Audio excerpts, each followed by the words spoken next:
just for the sake of historical accuracy, this is bipartisan historical accuracy. Senator Lieberman quoted Washington's farewell. I think it's imperative to mention that in Washington's farewell address, he didn't warn against too much partisanship or a little bit too much activity by political parties. He warned against all political parties. He said we should never have them in the United States of America. So it needed a little bit more context, perhaps, than Senator Lieberman gave it. And with that, I will now seek further commentary directly from former Democratic Congressman Harold Ford Jr., who joins us now from St. Paul. Different topic altogether. The speech by Fred Thompson with, as I suggested, a strong and impressive and certainly moving description of John McCain's travails in the Hanoi Hilton in his period of time as a POW. After that, for the first time I think I've heard in this entire campaign, a prominent Republican, or maybe any Republican, said, now being a POW doesn't qualify anyone to be president.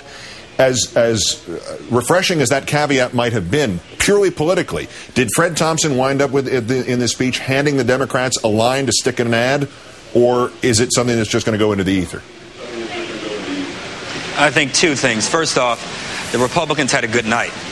There were two P's that defined the night: Palin and patriotism. Both Thompson, Lieberman, and all of the speakers, as you touched on, tried to reinforce John McCain's biography, his service, and his character.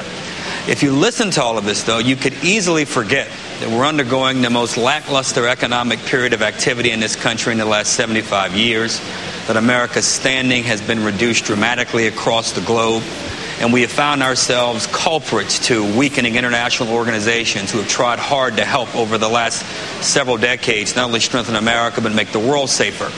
I was particularly curious as you listen to Newt Gingrich and others brag about Sarah Palin.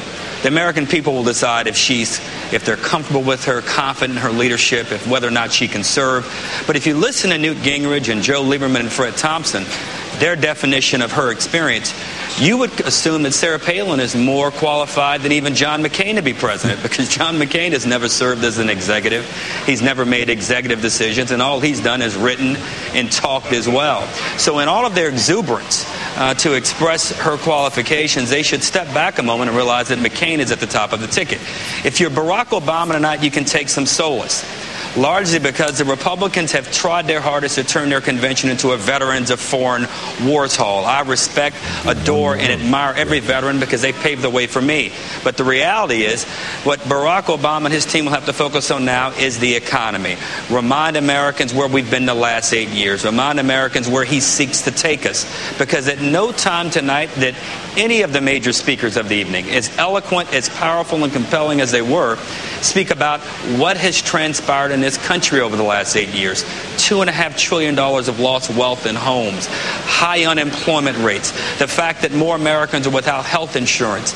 Barack Obama has a clear set of differences with John McCain. The question will be whether or not over the next several weeks he can magnify those and make that case. If he does, he will blunt a lot of what happened this evening.